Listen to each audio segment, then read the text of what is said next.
जब हम दुनिया का नक्शा देखते हैं तो अफ्रीका की सीमाएं कुछ अजीब लगती हैं। सीधी सपाट लकीरें जैसे किसी स्केल से खींच दी गई हो। ना किसी पहाड़ की परवाह, ना नदियों की चाल का ध्यान। तो सवाल उठता है कि ये सीमाएं ऐसी क्यों हैं? क्या अफ्रीका का भूगोल ही ऐसा है या फिर इसके पीछे कोई गहरी साजिश है? चलिए जानते हैं आज के इस वीडियो में कि आखिर क्यों अफ्रीका की सीमाएं इतनी सीधी हैं और कैसे ये सीधी रेखाएं आज अफ्रीका की सबसे बड़ी त्रासदी बन चुकी हैं। आज यहाँ 50 से ज्यादा देश और 3000 से ज्यादा जनजातियां हैं।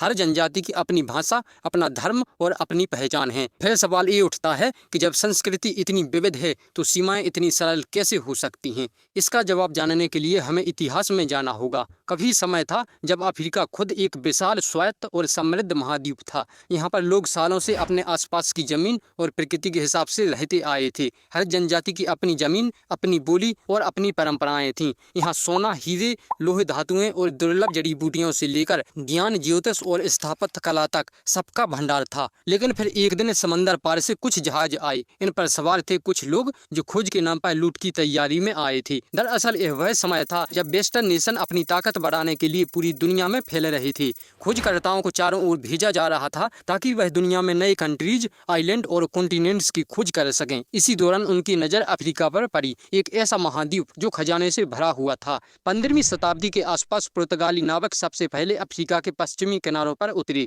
उनके पीछे पीछे स्पेन, फ्रांस, ब्रिटेन, नीदरलैंड और बेल्जियम जैसे देशों की नजर भी अफ्रीका पर पड़ गई। अफ्रीका में सब कुछ था, सोना, चांदी, हीरे, रबर और सबसे बड़ी बात, मेहनती और सीधे साधे लोग। और फिर शुरू हुई लूट की असली कहानी। यूरोपीय व्यापारियों ने लाखों अफ्रीकी पुरुषों, महिलाओं और बच्चों को गुलाम बनाकर जहाजों में भरकर अमेरिका और यूरोप ले जाना शुरू किया। इन लोगों को जानवरों की तरह बेचा जाता था, खेतों में काम कराया जाता था और कई तो रास्ते में ही मर गए। पश्चिमी देशों ने खेती, खनन और व्यापार को अपने फायदे के लिए इस्तेमाल किया। लेकिन अफ्रीकी लोगों को ना शिक्षा मिली, ना स्वास्थ्य सेवाएं और ना ही अधिकार। इस दौर ने अफ्रीकी समाज को भीतर तक तोड़ दिया था। 19वीं सदी आते आते यूरोपीय देश अब केवल व्यापार से संतुष्ट नहीं थे, अब वे सत्ता चाहते थे, नियंत्रण चाहते थे। इसके बाद समय आता है 1884 का। यूरोप की चमकती सड़कों से हजारों किलोमीटर दूर अफ्रीका अपनी ही धुन में सांस ले रहा था। लेकिन यूरोप में कुछ और ही खेल चल रहा था। एक मेज, उस पर एक नक्शा और नक्शे पर झुके थे दुनिया के सबसे ताकतवर लोगों के सिर। यह था बर्लिन कॉन्फ्रेंस, जहां यूरोपीय देश आपस में बैठकर अफ्रीका को बांटने की योजना बना रहे थे।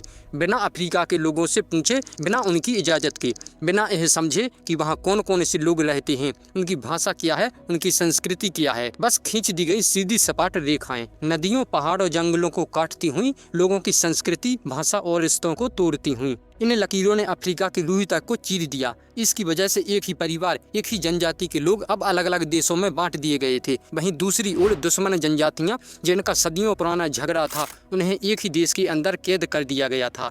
इन गलत बंटवारों की वजह से कई देशों में झगड़े शुरू हो गए। उदाहरण के लिए रवांडा में हुतू और तुत्सी जनजातियों के बीच बहुत खून खराबा हुआ।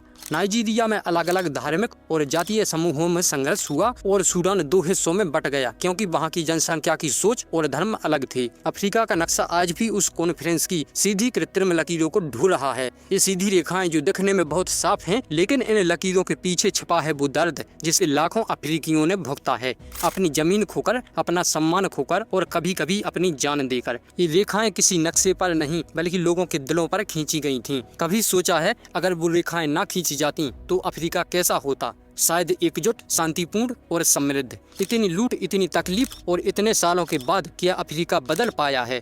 आज अफ्रीका के पास अपने झंडे हैं, अपना राष्ट्रगान और अपने राष्ट्रपति। लेकिन क्या यह सिर्फ प्रतीक है या असल में आज़ादी का अनुभव है?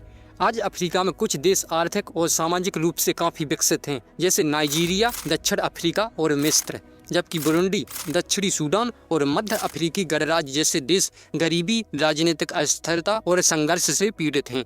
यह ध्यान रखना महत्वपूर्ण है कि अफ्रीका के सभी देश अलग अलग हैं और प्रत्येक देश की अपनी ताकत और अपनी कमजोरियां हैं। कुछ देशों में गरीबी और संघर्ष की समस्या है, जबकि अन्य देश आर्थिक विकास और समृद्धि की ओर बढ़ रहे हैं। अगर आपको ये कहानी दिलचस्प लगी हो तो इस वीडियो को लाइक और शेयर कीजिए और चैनल सब्सक्राइब करना ना भूलिए। और हाँ, कमेंट करके जरूर बताइए कि क्या दुनिया ने अफ्रीका के साथ अन्याय किया है। मिलते हैं एक और अनसुनी कहानी के साथ। धन्यवाद।